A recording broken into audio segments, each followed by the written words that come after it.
ओम श्री गणेशाय नमः। ओम नारायणं नमस्कृतं नरं चैव नरोत्तमं देवी सरस्वती व्यासं ततो जयमुदीरयेत। श्री कृष्ण गोविंद हरे मुरारे, हे नाथ नारायण वासुदेव। मंगलम भगवान विष्णु मंगलम वरध्वज मंगलम पुंडरीकाक्ष मंगलतनो हरि। सर्वमंगल मांगले शिवे सर्वार्थ साधके शरणं त्र्यंबके गौरी नारायणी नमोस्तुते।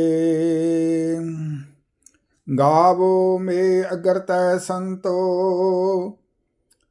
गावो में संतो पृषत, गावो में उभयो संतो,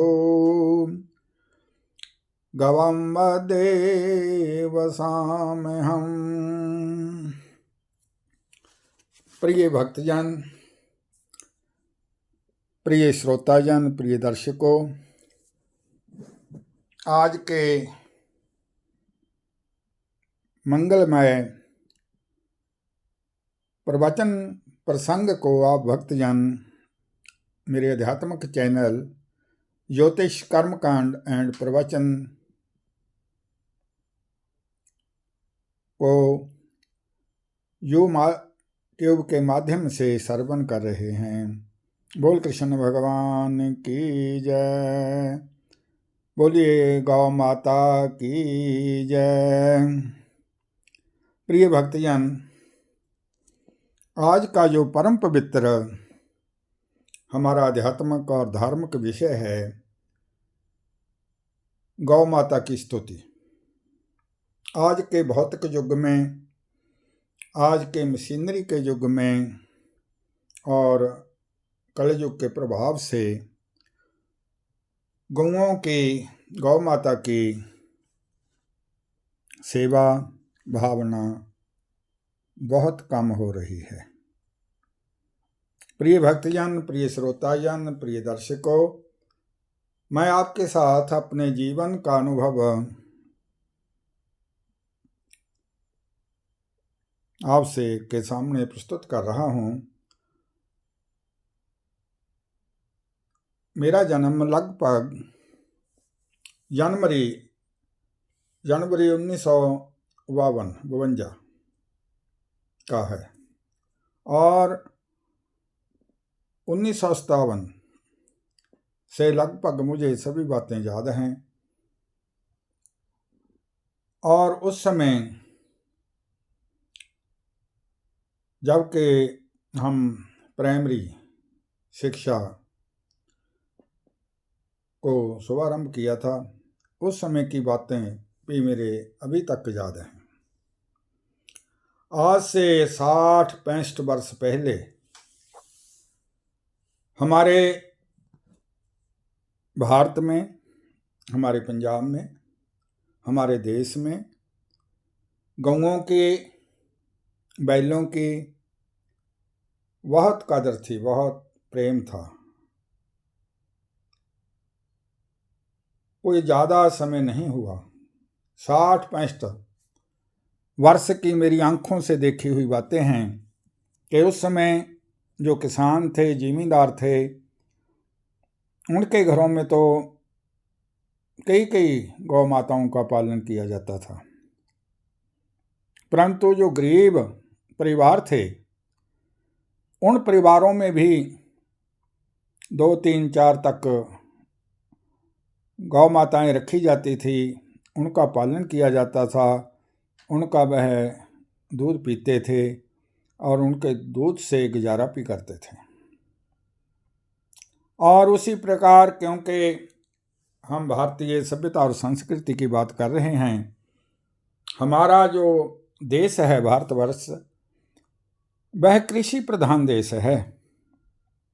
और उस समय जो हमारी कृषि थी, जो खेती थी, वह बैलों पर आधारित थी।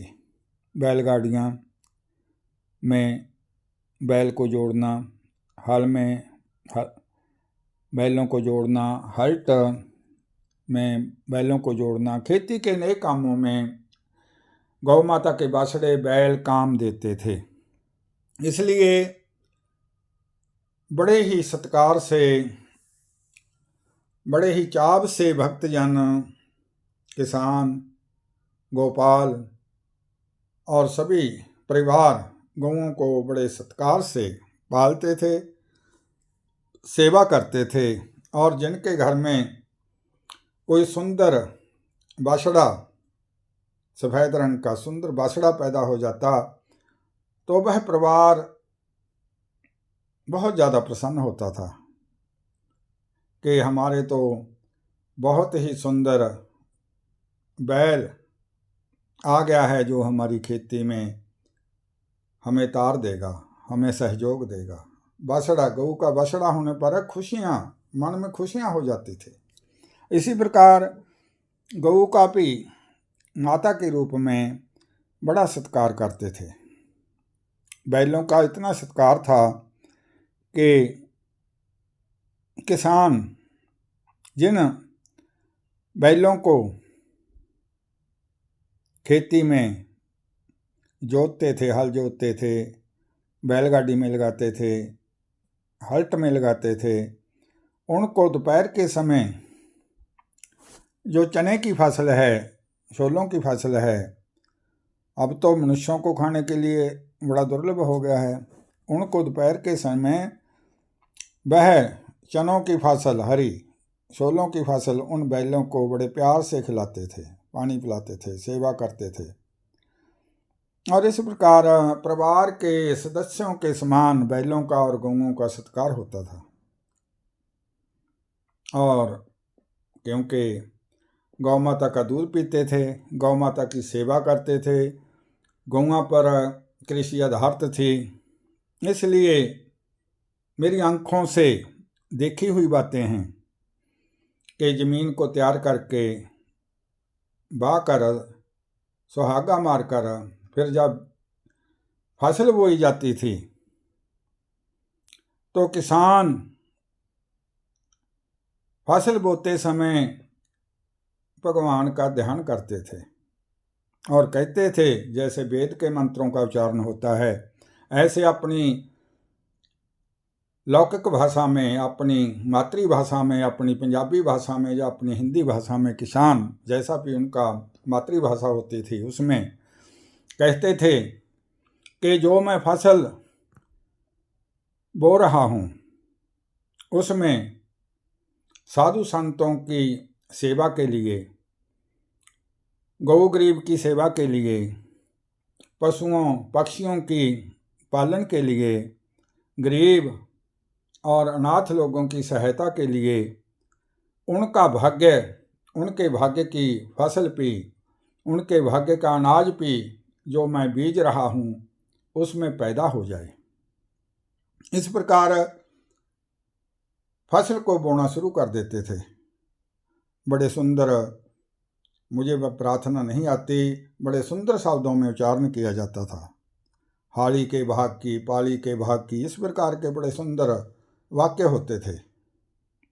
और जब ऐसी भावना से वह कृषि की जाती थी, फसल बोई जाती थी, तो जो अनाज पैदा होता था उस अनाज को खाकर मनुष्यों के मन में सात्विक भाव पैदा होते थे, उनके मन में धार्मिक भाव पैदा होते थे।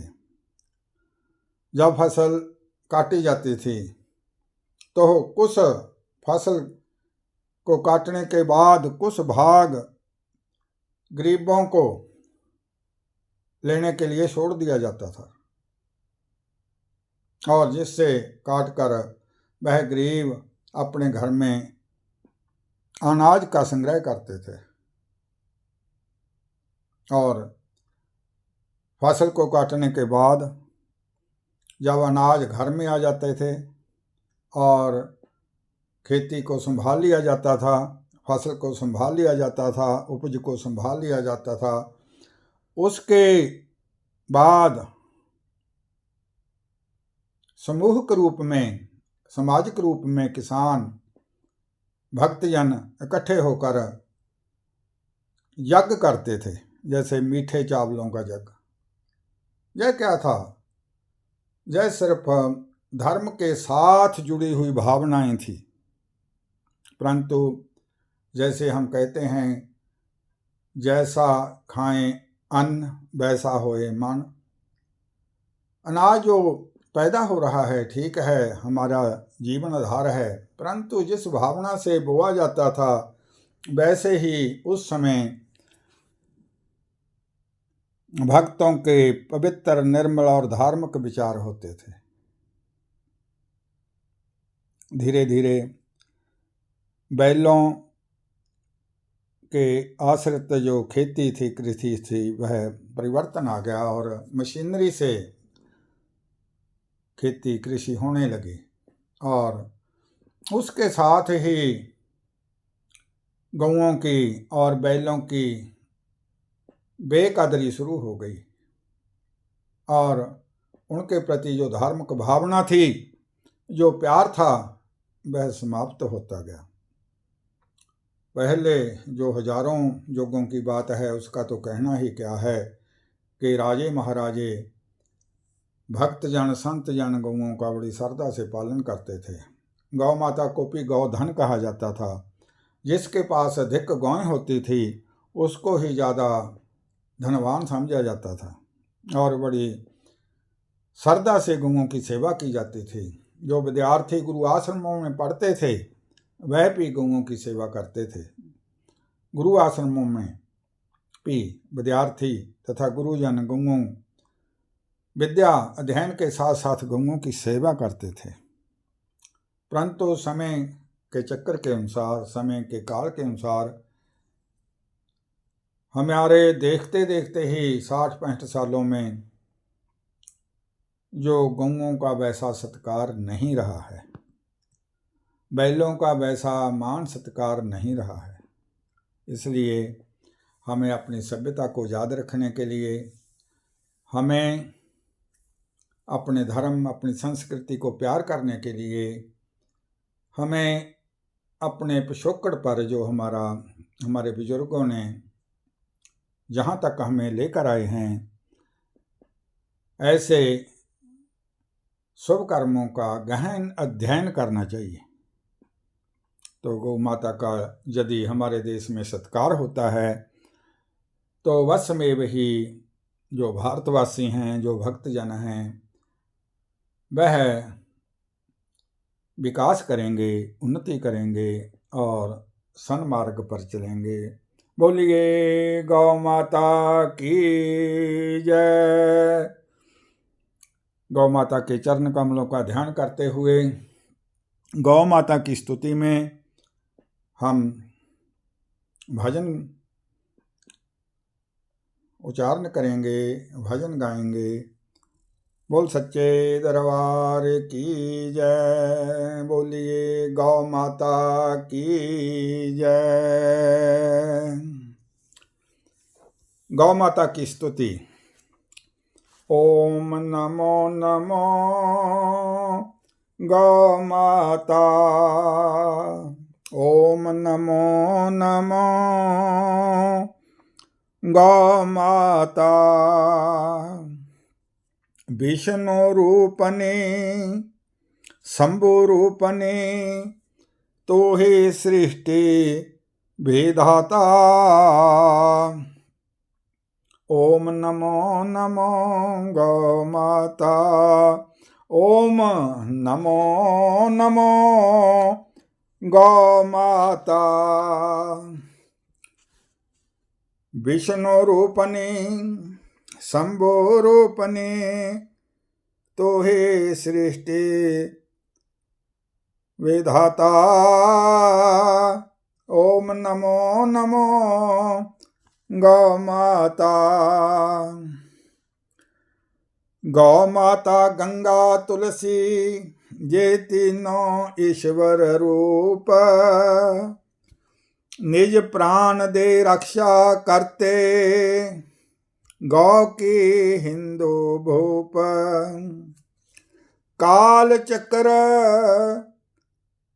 की बलिहारी, यह नहीं आज गौ त्राता। ओम नमो नमो गौ माता, ओम नमो नमो गौ माता। विष्णु रूपनी शंभु रूपनी, तो ही सृष्टि विधाता।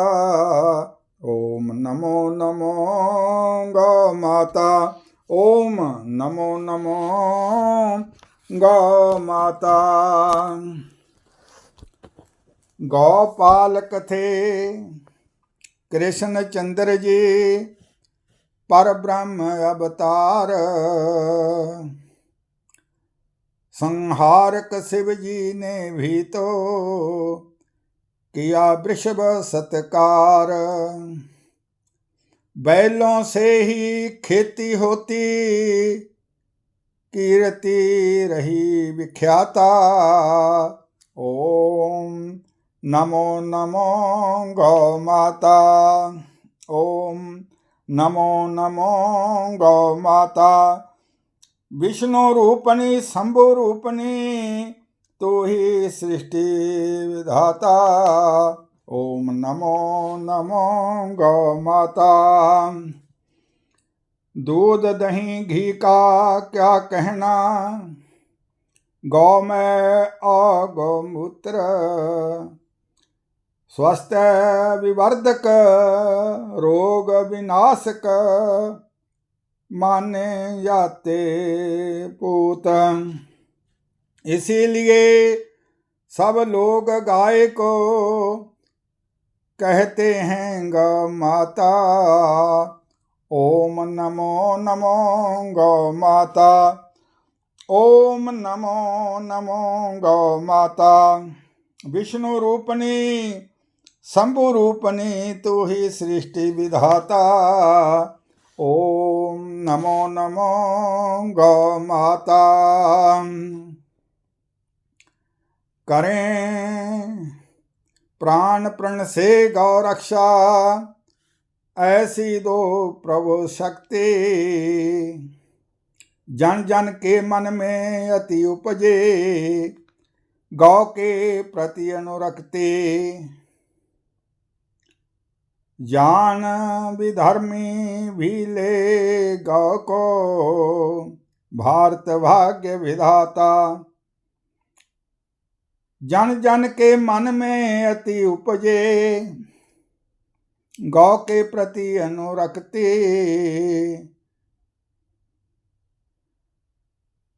जान विधर्मी भी लें गौ को, भारत भाग्य विधाता। नमो नमो गौ माता, ओम नमो नमो गौ माता। विष्णु रूपणी शंभु रूपणी, तू ही सृष्टि विधाता। ओम नमो नमो गौ माता। गोकुल वड़ जावे तो, कृत्रिम घी का होवे नाश। गोकुल वड़ जाए तो, कृत्रिम दूध का होवे नाश। भारतीय जनता का होगा फिर बल बुद्धि विकास।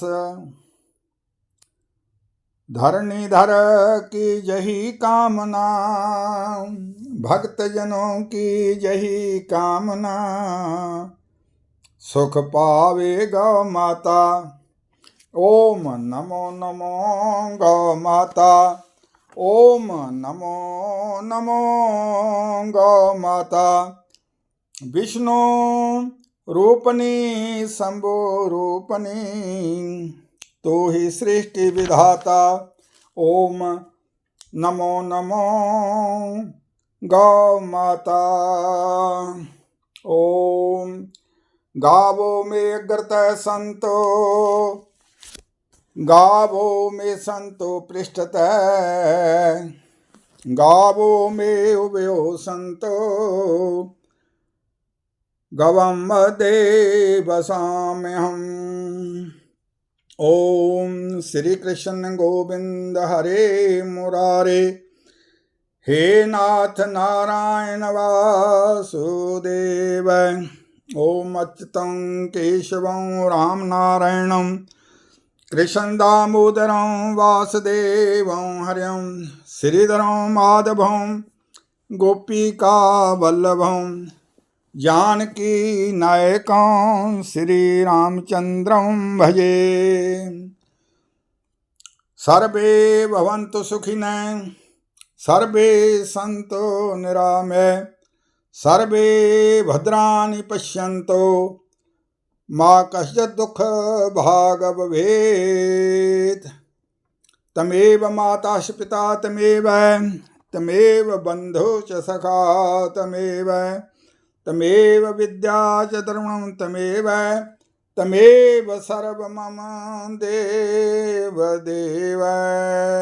बोलिए कृष्ण भगवान की जय, बोलिए गौ माता की जय, बोलिए भारत माता की जय, बोलिए सच्चे दरबार की जय।